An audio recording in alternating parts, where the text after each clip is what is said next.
News పై BRS party నాయకులు దాడి చేయడాన్ని తీవ్రంగా ఖండిస్తున్నాం.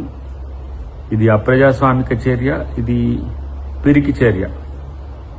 చట్టపరంగా న్యాయపరంగా ఏ అంశాలు ఉన్నా కూడా ఎదుర్కోవాల్సిన స్థితిలో సహనాన్ని కోల్పోయి బీఆర్ఎస్ నాయకులు చేస్తున్న ఇలాంటి దాడులు సహించరానివి. అన్నిటికంటే ముఖ్యంగా కేటీఆర్ ట్వీట్ చేసిన కొంచెం సేపటికే వచ్చి మహాన్యూస్ మీద దాడి చేసిందంటే అది ఒక ప్రొవోకేటివ్ అటాక్ అన్నట్టుగా మనం భావించాల్సిన అవసరం ఉంది. మీడియా స్వేచ్ఛ, తర్వాత పత్రికా స్వేచ్ఛ, వ్యక్తిగత స్వేచ్ఛ అనే వాటికి తావు లేకుండా వాళ్ళ ప్రభుత్వంలో చేసింది కాబట్టి ఇప్పుడు వాళ్ళ మీద వస్తున్న ఆరోపణలకు సంబంధించి లేదంటే ఎంక్వైరీలో జరుగుతున్న నిజాలు బయటికి రావడం వల్ల తట్టుకోలేని స్థితిలోనే ఇలాంటి దాడులకు తెగబడుతున్నట్టుగా మనకు కనబడుతున్నది. దీని విషయంలో ప్రభుత్వం చాలా సీరియస్గా స్పందిస్తుందని నేను భావిస్తున్నా. అన్నిటికంటే ముఖ్యంగా ఇది బీఆర్ఎస్ పార్టీ సంస్కృతి.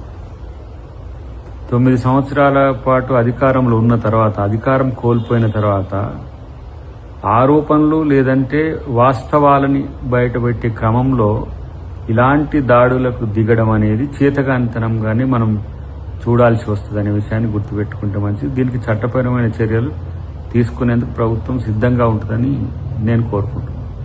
ప్రజాస్వామ్యంలో ఇలాంటి దాడులకు అవకాశం ఉండకూడదు. కానీ బీఆర్ఎస్ పార్టీ తెలంగాణను తన ఏదో జాగీర్గా భావిస్తున్న పరిస్థితి చాలా విడ్డూరంగా కనిపిస్తున్నది. తర్వాత ప్రభుత్వం, చట్టం, న్యాయం అనే వాటి పట్ల వాళ్ళకు గౌరవం లేదంటానికి ఇంతకంటే ఎక్కువ ఉదాహరణ అక్కర్లేదు.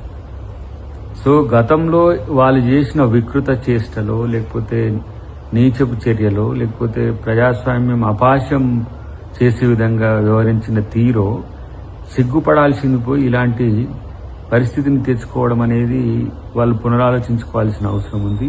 అన్నిటికంటే ముఖ్యంగా ఇవాళ బీఆర్ఎస్ పార్టీ మనుగడే ప్రమాదంలో పడే స్థితికి వాళ్లే తెచ్చుకుంటున్నారనే విషయాన్ని అర్థమవుతున్నది.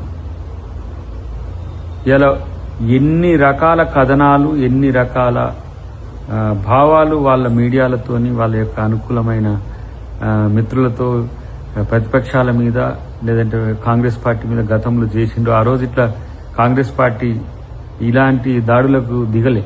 ఎందుకంటే ప్రజాస్వామ్యంలో నిజం ఎప్పటికైనా నిలకడగా ఉంటుందనే ఉద్దేశంతో ఉన్నాం. దీనికి బీఆర్ఎస్ పార్టీ సమాధానం చెప్పుకోవాల్సిన స్థితికి రావడం అనేది సిగ్గుచేటు.